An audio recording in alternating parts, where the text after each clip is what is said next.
तो वो जो 7 सिस्टर्स हैं, चिकन नेक, उस पे दबाव के कितने इम्कान? ये बड़ी साहब आपने हिंदुस्तान की दुखती राग पर अब डाल दिया है। ये 7 सिस्टर्स की बड़ी इंटरेस्टिंग बात है कि पिछले साल डॉक्टर यूनुस जो उनके वज़ीर आज़म कहले हैं इस वक्त बांग्लादेश के अबूरी हुकूमत के, वो चीन गए थे और उन्होंने वो जो सिलीगुड़ी कॉरिडोर है 7 सिस्टर्स वाला, उसका जिक्र किया था। आप देखें ना, आसाम, नागालैंड, मिजोरम, मणिपुर, त्रिपुरा, ये जो छोटे छोटे बने, ये सारे जो हैं, और इसमें काफ़ी क्रिश्चियन आबादी है, और वो हिंदुस्तान से बड़ी पुरानी आज़ादी की जंगें लड़ रही हैं। नागालैंड में तो, मिजोरम में तो बड़ा अभी भी फौजकुशी हो रही है, काफ़ी गड़बड़ हो रही है, तो लड़ाई भी होती है। तो ये हिंदुस्तान को ज़रा आप ख्याल रखना चाहिए। मुझे याद है मैं वाशिंगटन गया था, एज हुकूमत ने भेजा था जब बुरहान मुज़फ़्फ़र वानी की शहादत हुई, कोई 10 साल पहले की बात है, कि उस मोबिलाइज़ करें पब्लिक। तो वाशिंगटन में मुझे इंडियन जर्नलिस्ट ने कहा कि जी आप हम बलूचिस्तान में ये करेंगे, गिलगित बल्तिस्तान में।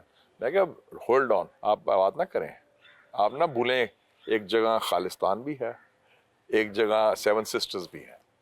तो अगर कश्मीर जो है वो डिस्प्यूटेड है, वो आपका नहीं है, वो अंडर इंटरनेशनल और डिस्प्यूटेड है। लेकिन अगर आप पाकिस्तान की सालमियत पर कोई मैली आंख से देखेंगे तो बी वेरी क्लियर, आपके अंदर 17 मुख्तलिफ जंग आज़ादी और गुरिल्ला इंसर्जेंसी चल रही है। फिर all bets are off as they say. तो वो मेरे ख्याल में हिंदुस्तान में जो हिंदुत्व की ये हुकूमत है आरएसएस की, जो एक बड़ा बदबूदार किस्म का इंतहा पसंदी है, मजहबी इंतहा पसंदी, जिसकी बुनियाद इस्लाम दुश्मनी और पाकिस्तान दुश्मनी है। क्योंकि एक ज़माने में हिंदुस्तान एक सेकुलर, जैसे भी कहें, नेहरू के ज़माने में था, जिसको सबको शामिल करते थे। अब उन्होंने वो कर दिया कि ताजमहल का नाम भी ख़त्म कर दें कि मुसलमानों ने बनाया है, मुसलमानों को ये करो, और घर वापसी और इस टाइप की बातें जो करते हैं, और आरएसएस की जो आइडियोलॉजी है। तो उस हवाले से हिंदुस्तान तो मुझे लगता है अंदर से काफ़ी दरारें पड़ी हैं और तकसीम शुदा मुल्क है। और आपने देख लिया कि वो बात करते थे तरक्की की, इक्तिसादी, और बड़ा रोब डालते थे। इस वक्त भट्टी साहब, अमेरिका के अंदर 3 बड़ी जो कंट्रीज़ हैं जिनके इलीगल माइग्रेंट्स हैं, पहला मेक्सिको है, दूसरा अल सल्वाडोर, तीसरा हिंदुस्तान। 7.5 लाख, और 7.5 लाख में कहाँ से हैं वो? हिंदुस्तान के नौजवान, क्योंकि 45% यूथ अनएम्प्लॉयमेंट है इंडिया में। यूपी, बिहार, गुजरात, पंजाब, हरियाणा, ये तो मेन स्ट्रीम स्टेट्स हैं। उनके लड़के लड़कियां बाहर भागे गए हैं, इलीगली हैं अमेरिका में। आप याद है अमृतसर जहाज आया था उनका, वो हथकड़ी लगा के ट्रंप ने भेजा था। तो उधर तो हालात, वो हमें आरोप डालते हैं कि जी बड़ा तरक्की हो रही है, वो सिर्फ वो जो गुजराती माफिया है उनका, अडानी और अंबानी वगैरह, वो मौज कर रहे हैं, पैसा अपना, ये सिर्फ अभी मुलम्माकारी है। जी, और उनके अपने तो काफ़ी हालात पेचीदा है। मैं इक्तिसादी हवाले से बात कर रहा हूँ। ऐसा मई 2025 में अल्लाह पाक ने पाकिस्तान को बड़ी शानदार फतह नसीब फरमाई हमारी इस हाफ़िज़ साहब की क़यादत में।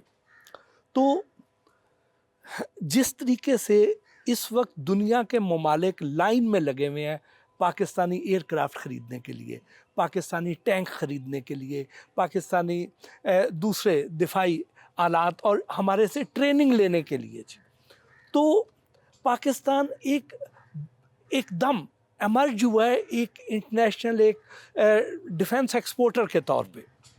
अब ये जो इवॉल्व हुआ है पाकिस्तान, क्या ये यूरोप को, अमेरिका को, इसराइल को, उनको बर्दाश्त हो जाएगा कि पाकिस्तान इतना असला बेच जाए? क्या पाकिस्तान पे कल को कोई पाबंदियां लगने के इम्कानात तो नहीं है? मैं तो पहले अल्लाह ताला का शुक्र अदा करता हूँ कि हमने जो मई 1998, मियाँ साहब प्राइम मिनिस्टर थे, मैं वज़ीर इत्तलात था और मैं चीफ स्पोक्समैन था, और हिंदुस्तान ने जब धमाका किया 1998 में 11 मई को 1998, मैं और मियाँ साहब हम कज़ाकिस्तान में थे, अलमाती में, और वो कॉन्फ्रेंस थी ईसीओ की, वो ख़त्म हुई तो उनके चहलकदमी करते हैं, जैसे इधर है ना इस्लामाबाद के वो मरगला हिल्स है, उन पर मरी हिल्स हैं, उस किस्म की पहाड़ियाँ हैं, बड़े खूबसूरत शहर है अलमाती, उसको दारुल खिलाफा था, अब आस्ताना है। तो उधर हम गए तो हमें टेलीफोन आने शुरू हो गए। पहाड़ों में उस ज़माने में सेल फ़ोन नहीं थे, کہ انہوں نے کہا جی بڑی امپورٹنٹ میسج ہے. خیر وہ آرام سے میاں صاحب نے کہا نہیں چلو پھر ٹر لیے ذرا, ان کو بھی شوق ہے چل کرنے. اس کے بعد پتہ چلا کہ جی ایم ایس نے کہا کہ سر وہ تو ہندوستان بن گیا ہے نیوکلیئر پاور. تو میں ان کے ساتھ تھا اور انہوں نے سب سے پہلے میرے سے مشورہ کیا, وہ خود بھی انہوں نے بتایا. میں کہ میاں صاحب اٹس ناؤ اور نیور, ابھی یا کبھی نہیں. میاں صاحب کڑاکے کر دیو, ہمیں موقع ملا ہے جواب دینے کا. اور وہ فیصلہ کیا, اور 17 مئی کو جب 11 مئی کو ہم واپس آئے, 17 مئی کو انہوں نے دونوں جو تھے nuclear scientist doctor Ashfaq Ahmed صاحب اور ڈاکٹر سمر مبارک بند کو میسج دے دیا کہ آپ گو, گرین لائٹ دے دی. وہ جو ہم نے فیصلہ کیا, تاریخی فیصلہ, حالانکہ ٹرمپ نے کلنٹن نے پیسہ بھی آفر کیا $5 ارب کہ نہ کرو یہ کرو. اس فیصلے سے پاکستان کا وہ ہو گیا کہ کوئی اب وہ ایک مقام مختلف ہو گیا. اب دیکھیں نارتھ کوریا اس کے بعد بھی وہ کوئی نہیں بات کرتا, ایران کی بات کرتا ہے, عراق کی بات کرتا ہے, سیریا کو دیا پانچا کر دیا, لیکن نارتھ کوریا 2.5 کروڑ کا ملک ہے. کوئی ضرورت ہے کسی کی بات, روز گالیاں نکالتا ہے, جوتیاں مار دیا ہوگا, دیکھی جائے گی, بیکاز بم ہے. تو ایک تو وہ ہم نے کیا.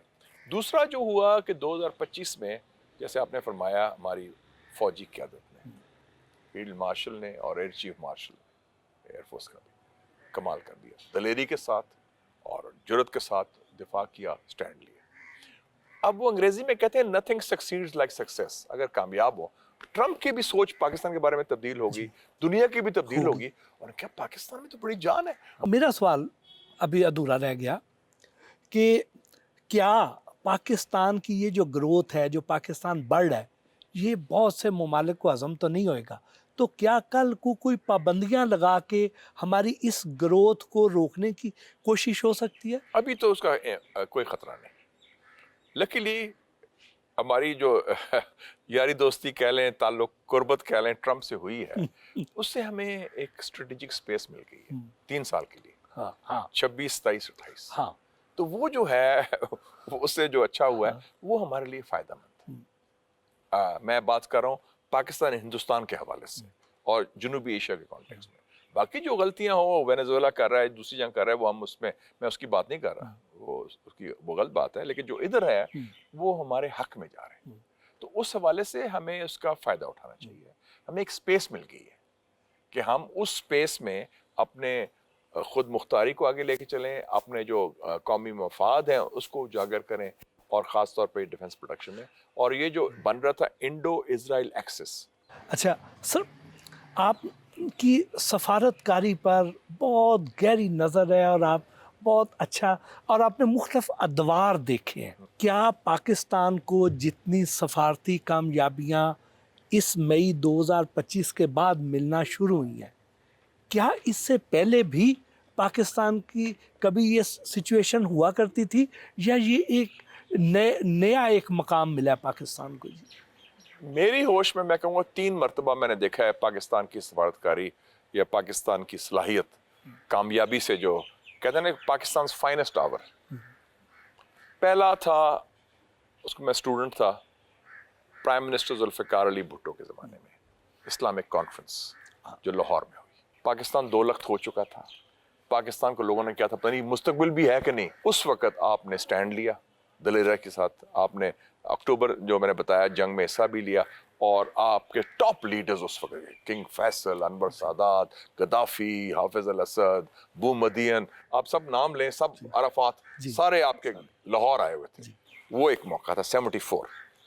دوسرا تھا 1998 نیوکلیئر ٹیسٹ, جب آپ نے پہلا ملک ہوا مسلمانوں کا جس نے سٹینڈ لیا, اور پرفیکٹ تھا. اٹ واز اے فائنسٹ آور. جس طرح ہم نے ہینڈل کیا, جس طریقے سے وہ ہوا کامیاب, اور اس کے کر دیا. اور اس کے بعد پاکستان کے بارے میں لوگوں کی رائے ڈفرینٹ ہوئی. تو ایک وہ دوسرا تھا, اور تیسرا تھا مئی 2025 میں. یہ 3 جو میں کہوں گا میرے ہوش میں فائنسٹ آور تھے, جس میں پاکستان ہر لحاظ سے مکمل طور پر کامیابی ہوئی, اور اس میں پاکستان کے عوام کی بھی امنگوں کی ترجمانی ہوئی, اور پاکستان کے قومی سلامتی کا بھی دفاع ہوا, اور بہترین سفارتکاری بھی تھی. سر آپ نے 1998 کی بات کی, جب ہم نے ایٹمی دھماکہ کیا, آپ نواز شریف صاحب کے بڑا قریب تھے, سارے معاملات آپ کے سامنے ہو رہے تھے. تو بہت سے لوگ یہ الزام لگاتے ہیں کہ نواز شریف صاحب ایٹمی دھماکہ کرنے کے خواہش مند نہیں تھے, جھجک رہے تھے, ریلکٹنٹ تھے, اور बल्कि किसी और ने दबाव डाल के करवाया, इसमें किस हद तक हकीकत? नॉनसेंस, बिल्कुल गलत बात है। मैं उसका शाहिद हूँ, ऐनी शाहिद हूँ, फर्स्ट हैंड। सबसे पहला मशवरा मेरे साथ हुआ था 11 मई को। मैंने बताया है, जी। मैंने पूछा क्या ख्याल है, मैं कहा मियाँ साहब कड़ाके काट दो, और उन्होंने कहा मैं एग्री करता हूँ, बस इसको मैं कंसल्ट कर लेता हूँ और फैसला कर लेता हूँ। और 11 मई को हुआ टेस्ट, और 17 मई को उन्होंने खुद ऑर्डर दिया कि आप टेस्ट करें हफ्ते के। उन्होंने 10 दिन मांगे वो तैयारी के लिए। और जो फौजी हाई कमांड था, military high command, 3 service chiefs थे, एक ने मुखालफत की, एक ने हमायत की, और एक ने कहा कि सर आप फैसला करें।